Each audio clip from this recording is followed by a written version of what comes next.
നമസ്കാരം. നഞ്ചന്തിന് നന്നാഴി എന്ന് കേട്ടിട്ടുണ്ട്. അത്തരം ഇനങ്ങളെ പലതിനെയും പല തവണ പലയിടത്തായി കണ്ടിട്ടുമുണ്ട്.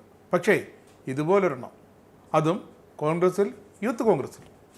വ്യാജ ഐ ഡി കാർഡ് ഉണ്ടാക്കി യൂത്ത് പ്രസിഡന്റ് ആയപ്പോഴേ പാർട്ടിക്കുള്ള ചില നേതാക്കൾ പറഞ്ഞതാണ് വേലിയിൽ കിടക്കുന്ന പാമ്പിനെ എടുത്താണ് നേതൃത്വം തലയിൽ വെച്ചിരിക്കുന്നതെന്ന്.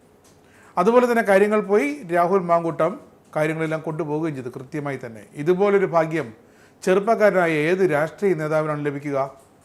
ചുളുവിന് MLA ആയി. കടൽ കിഴവന്മാർ അടക്കി ഭരിക്കുന്ന പാർട്ടിയാണ്. ആരും ഇരിക്കുന്ന കസേര പോയിട്ട് അരമതിൽ പോലും വിട്ടുകൊടുക്കാത്ത ഇനങ്ങൾ. എന്നിട്ടും രാഹുൽ തൻ്റെ കുഞ്ഞു പ്രായത്തിൽ MLA ആയി. PC വിഷ്ണുനാഥിനെയും എബിൻ വർക്കിയൊക്കെ വേണമെങ്കിൽ ഒന്ന് കണ്ടു പഠിക്കാമായിരുന്നു രാഹുലിന്. രാഹുൽ ചെയ്തു കൂട്ടിയ വിഷയങ്ങളെപ്പറ്റി സംസാരിക്കാൻ പോലും പറ്റാത്തൊരവസ്ഥയാണ്. AICCക്ക് രാഹുലിനെതിരെ 1-2 9 പരാതികളും ലഭിച്ചത്. അതുകൊണ്ട് ചില്ലറക്കാരൊന്നുമല്ല ഈ രാഹുൽ മാങ്കൂട്ടത്തിൽ MLA. ഇവിടെ പറയാൻ വന്നത് മറ്റൊരു കാര്യമാണ്. ഡൽഹിയിൽ ഇപ്പോൾ 7 ദിവസത്തെ ഔദ്യോഗിക ദുഃഖാചരണം പ്രഖ്യാപിച്ചിരിക്കുകയാണ്. ആരാണ്? ഷാഫി പറമ്പിൽ MP, രാഹുലിൻ്റെ രാഷ്ട്രീയ ഗുരു. പാർലമെൻറ്റിൽ ഉണ്ടാകേണ്ട സമയമായിട്ടും അവിടെയൊന്നും കയറാതെ അലഞ്ഞു തിരിഞ്ഞ് നടക്കുകയാണ്. ആൾക്കൂട്ടത്തിൽ അലിഞ്ഞ് എന്ന് സുരക്ഷിതരാകാനായിട്ട് രാഹുൽ ഗാന്ധിയുടെ പിന്നാലെ ബീഹാറിലേക്ക് പോയിരിക്കുകയാണ് കക്ഷി. അല്ലാതെ ഷാഫിക്ക് ഇപ്പോൾ കേരളത്തിൽ വന്നാൽ ചോദിക്കുന്ന ചോദ്യങ്ങൾക്കെല്ലാം ഉത്തരം നൽകേണ്ടി വരും. ശിഷ്യരെ അനുകൂലിച്ച് ഒന്നും നാവ് വഴങ്ങി പറയാനും പറ്റാത്ത അവസ്ഥ. അപ്പോൾ പിന്നെ ബീഹാർ തന്നെയാണ് നല്ലത്. വേണ്ടി വന്നാൽ അരുമ ശിഷ്യനെ, അരുമ അനുജനെ കൈവിടാൻ പോലും ഷാഫിയും തയ്യാറാകും, പ്രതിപക്ഷ നേതാവ് VD സതീശനും തയ്യാറാകും. കാരണം ഇപ്പോഴത്തെ അവസ്ഥ അങ്ങനെയാണ്. ചുമക്കുന്നവനെല്ലാം നാറുന്നൊരവസ്ഥ. വിദ്യാർത്ഥി യുവജന പ്രസ്ഥാനങ്ങളിലെ താഴെത്തട്ടിലൂടെ പ്രവർത്തനം കൊണ്ടല്ല ഈ രാഹുൽ മാങ്കൂട്ടത്തിൽ MLA ആയത്. ചാനൽ ചർച്ചകളിലൂടെ താരമാക്കിയെടുത്ത് നേതൃത്വത്തിലേക്ക് കൈപിടിച്ച് കയറ്റിയതാണ്. രാഹുലിനെ ആരും അംഗീകരിച്ചതല്ല, ചിലർ രാഹുലിനെ അംഗീകരിപ്പിച്ചതാണ്. അർഹതപ്പെട്ട നിരവധി പേർ ഈ സമയത്ത് പാർട്ടിയിലുണ്ടായിരുന്നു. എന്നിട്ടും ഇത്രയും അധികം പ്രമുഖ സ്ഥാനങ്ങൾ രാഹുലിനെ തേടിയെത്തിയിട്ടുണ്ടെങ്കിൽ രാഹുലിൻ്റെ ഗുരുക്കന്മാർ ഒന്നിലധികമുണ്ട്. VD സതീശനും ഷാഫി പറമ്പിലും അനുജനായി എടുത്തു വളർത്തിയത് തന്നെയാണ് രാഹുൽ മാങ്കൂട്ടത്തിനെ. ചാനൽ ചർച്ചയിൽ യൂത്ത് കോൺഗ്രസിൻ്റെ മുഖമായതോടെയാണ് ഷാഫി പറമ്പിലുമായി ഒരന്ന് അടുത്തത്. ഗ്രൂപ്പിനെ പുലർത്താൻ A വിഭാഗം കണ്ടുവച്ച ഒരു ഒറ്റമൂലിയായി ഈ അവതാരം. ഗ്രൂപ്പിൻ്റെ അടുത്ത മുഖമായി ഷാഫി പറമ്പിൽ രാഹുലിനെ വളർത്തിയെടുത്തു. യൂത്ത് കോൺഗ്രസ് അധ്യക്ഷ സ്ഥാനത്ത് നിന്ന് ഒഴിഞ്ഞപ്പോൾ അവിടേക്ക് ഷാഫിക്ക് നിർദ്ദേശിക്കേണ്ട ഒരൊറ്റ പേരേ ഉണ്ടായിരുന്നുള്ളൂ. അത്രയും കാലം കൂടെ നിന്നവരെല്ലാം ഷാഫി പറമ്പിൽ തള്ളി പറഞ്ഞിട്ട് രാഹുൽ മാങ്കൂട്ടത്തിനെ എടുത്ത് അവിടെ വെച്ചു.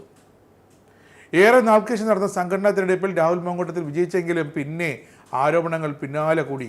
വ്യാജ തിരിച്ചൽ കാർഡ് ഉപയോഗിച്ച് ജയിച്ചതിന്, അംഗങ്ങളെ ചേർത്തതിന് ഒക്കെ വിഷയം പോലീസ് കേസുവരികയായി. സെക്രട്ടേറിയറ്റ് മുന്നിലെ സമരത്തിൻ്റെ പേരിൽ രാഹുലിൻ്റെ വീട് വളഞ്ഞ് പോലീസ് പുലർച്ചെ അറസ്റ്റ് ചെയ്തപ്പോഴാണ് വീണ്ടും രാഹുൽ മാങ്കൂട്ടത്തിൽ താരമായത്. അങ്ങനെ സംസ്ഥാന നേതാവെന്ന പരിവേഷവും കിട്ടി. അറസ്റ്റ്, ജയിൽവാസം, അങ്ങനെ രാഹുൽ മാങ്കൂട്ടത്തിൻ്റെ കരിയർ ഗ്രാഫ് കുത്തനെ ഉയരുകയായിരുന്നു.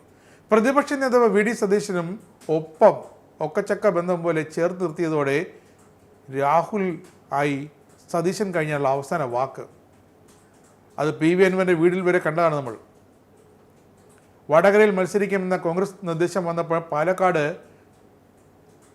താൻ മാറണമെങ്കിൽ അവിടെ രാഹുലിനെ തൻ്റെ പിൻഗാമിയാക്കണം, ഞാൻ ജയിപ്പിച്ചു തരാമെന്നായിരുന്നു ഷാഫി പറമ്പിൽ പറഞ്ഞത്. അതുപോലെ തന്നെ ഷാഫി പറമ്പിൽ ചെയ്ത് കാട്ടുകയും ചെയ്തു. ഷാഫി MPയുമായി, രാഹുൽ പാലക്കാട് MLAയുമായി. പാർട്ടിക്കുള്ളിൽ വലിയ പൊട്ടിത്തെറിയുണ്ടായി. ഈ എട്ടുപൊട്ടും തിരിയാത്ത രാഹുൽ മാങ്കൂട്ടത്തിനെ, അതും വ്യാജര കേസിൽ വന്ന് നട്ടം തിരിഞ്ഞ് നിൽക്കുമ്പോൾ രാഹുൽ മാങ്കൂട്ടത്തിനെ എന്തിന് സ്ഥാനാർത്ഥിയാക്കുന്നു എന്ന ചോദ്യം ഉയർത്തി ചില നേതാക്കൾ. പക്ഷേ ഇതൊന്നും VD സതീശനും ഷാഫി പറമ്പിലും അടങ്ങുന്ന ആ കോൺഗ്രസ് ശ്രദ്ധിച്ചതേയില്ല. പിന്നെ നേട്ടങ്ങളൊക്കെ പുറത്തു വരാനിരിക്കുന്നേ ഉള്ളൂ. രാഹുൽ മാങ്കൂട്ടത്തെ MLA ആക്കിയതിന് പിന്നിൽ ആരൊക്കെ എന്തൊക്കെ നേടിയെന്നത് ഉടൻ പുറത്തു വരും. അപ്പോൾ മാങ്കൂട്ടത്തിന് ആശ്വസിക്കാം, ഒറ്റയ്ക്കാകില്ല, ഷാഫിയും ഒപ്പം കാണും. പുനഃസംഘടന അടക്കം വൈകിയപ്പോൾ കോൺഗ്രസ് നേതാക്കളെ രൂക്ഷമായി വിമർശിച്ച് ഇതേ രാഹുൽ തന്നെ രംഗത്തെത്തിയിരുന്നു. അവിടെയും ഒരു താര പരിവേഷമാണ് രാഹുൽ ആഗ്രഹിച്ചത്. പക്ഷേ ഷാഫിക്ക് KPCCയുടെ മുതിർന്നൊരു സ്ഥാനം ഉറപ്പിക്കാനാണ് ഈ രാഹുൽ മാങ്കൂട്ടത്തെ എടുത്തുകാട്ടാമെന്ന് അന്ന് ചിലരൊക്കെ ചൂണ്ടിക്കാട്ടി. അത് യാഥാർത്ഥ്യമാകുകയും ചെയ്തു. അപ്പോഴാണ് നിലമ്പൂർ ഉപതെരഞ്ഞെടുപ്പ് വന്നത്. നിലമ്പൂരാകട്ടെ ഷാഫിയും രാഹുലും റീലൊക്കെ ഇറക്കി കളം നിറഞ്ഞു. അതാണ് പറഞ്ഞത് ചില കോൺഗ്രസ് നേതാക്കൾ ആരോപണം ഉന്നയിച്ചത് പാർട്ടിക്കുള്ളിൽ ഇപ്പോൾ റീലെടുത്ത് നടക്കുന്ന അവസ്ഥയാണെന്നുള്ളത്. കെ മുരളീധരനടക്കം രൂക്ഷ വിമർശനമാണ് ഈ റീൽ പ്രചരണത്തിനെതിരെ ഉയർത്തിയത്. ഇതെല്ലാം കഴിഞ്ഞപ്പോഴാണ് ഒരു അർദ്ധരാത്രി PV അൻവറിൻ്റെ വീട്ടിലേക്ക് രാഹുൽ മാങ്കൂട്ടത്തിൽ എത്തുന്നത്. അന്ന് തന്നെ വാർത്തകൾ വന്നിരുന്നു, രാഹുൽ മാങ്കൂട്ടത്തിൽ സ്വന്തം ഇഷ്ടപ്രകാരം പോയതല്ല, പാർട്ടിയിലെ A വിഭാഗത്തിൻ്റെ ആവശ്യമനുസരിച്ച് തന്നെയാണ് പോയതെന്ന്. അൻവറുമായി ഇനിയൊരു ചർച്ച ഉണ്ടാകില്ലെന്ന് VD സതീശൻ പ്രഖ്യാപിച്ചതിന് പിന്നാലെയാണ് രാഹുൽ മാങ്കൂട്ടത്തിൽ പോയതെന്ന് കൂടി ഓർക്കണം. വലിയ വിമർശനം ഉയർന്നതോടെ അടുത്ത കുറച്ചു കാലമായി VD സതീശൻ രാഹുൽ മാങ്കൂട്ടത്തിനെ തൻ്റെ ചേർത്ത് നിർത്തിയിരുന്ന അവിടെ നിന്നും ഒരു അകലത്തിലേക്ക് മാറ്റുകയായിരുന്നു. മുതിർന്ന കോൺഗ്രസ് നേതാവ് PJ കുര്യനെ വരെ ഈ രാഹുൽ മാങ്കൂട്ടത്തിൽ വെറുതെ വിട്ടിരുന്നില്ല എന്നതാണ് കോൺഗ്രസ് നേതാക്കളെ അത്ഭുതപ്പെടുത്തുന്നത്. പാർട്ടിക്കുള്ളിൽ യൂത്ത് കോൺഗ്രസിൻ്റെ പ്രവർത്തനം പോരാ, മതിയായില്ല എന്ന് വിമർശിച്ച PJ കുര്യനെ അതേ വേദിയിൽ വെച്ച് തന്നെ രാഹുൽ മാങ്കൂട്ടത്തിൽ പൊരിച്ചു. യൂത്തമ്മയുടെ കയ്യടിയായിരുന്ന ആ വേദി മുഴുവൻ. ഇങ്ങനെ വളർന്ന് പന്തലിച്ചുകൊണ്ടിരിക്കുകയാണ് സ്ത്രീ വിഷയങ്ങളിൽ ഒരു വിഷയമല്ല, AICCക്ക് മാത്രം 9 പരാതികൾ, അല്ലാതെ ചാനലുകൾക്ക് മുന്നിൽ നിരവധി പരാതികൾ, ഇത്രയും പരാതികൾ ലഭിക്കുന്നത്. ഇതിനിടയിലാണ് സ്ത്രീകളോടുള്ള മോശം പെരുമാറ്റവും മറ്റും കൊണ്ട് രാഹുൽ മാങ്കൂട്ടത്തിൽ വീണ്ടും ഇതാ കളന്നിറയുന്നത്. ഇനി എന്തായാലും രാഹുൽ മാങ്കൂട്ടത്തിൽ സമാധാനം പറഞ്ഞേ പറ്റൂ. കാരണം അത് രേഖകളെല്ലാം പരസ്യമായതോടെ പോലീസ് ഏതു നിമിഷവും കേസെടുക്കാം.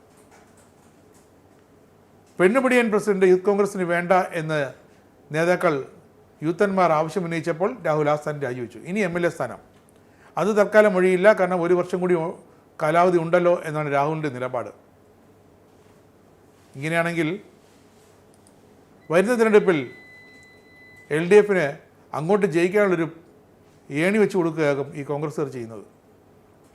ഇത്രയൊക്കെ ബാധ്യത സ്ഥിതിക്ക് ഷാഫി പറമ്പിലും എന്തിന് VD സതീശൻ പോലും രാഹുൽ മാങ്കൂട്ടത്തിനെ കൈവിടുമെന്നതിൽ ഒരു സംശയവുമില്ല. അല്ലെങ്കിൽ പാർട്ടിക്കുള്ളിൽ വിവാദം പടർന്ന് പന്തലിക്കുമെന്ന് അവർക്കറിയാം. അങ്ങനെ കോൺഗ്രസ് രാഷ്ട്രീയത്തിലെ ഹൂ കെയേഴ്സ് എന്ന ഈ താരം ഹൂ വാണ്ട്സ് എന്ന താഴെത്തട്ടിലേക്ക് പതിച്ചുകൊണ്ടിരിക്കുകയാണ്. ഇസ്രായേലിന്റെ 5 സൈനിക താവളങ്ങളിൽ കനത്ത നാശനഷ്ടം. മോദി വെളിപ്പെടുത്തുന്ന ഇന്ത്യയുടെ വികസനത്തിന്റെ മയക്കുമരുന്ന് വിൽപ്പനയ്ക്കെതിരെ ശക്തമായ നടപടിയെടുത്ത് ഷാർജ പോലീസ്. അമേരിക്കയിലെ സാധാരണ മനുഷ്യരോട് കൂടിയാണ് കോൺഗ്രസിനുള്ളിൽ പങ്കുവയ്ക്കാൻ VD സതീശൻ ഓപ്പറേഷൻ സിന്ദൂറിൽ ഉപയോഗിച്ച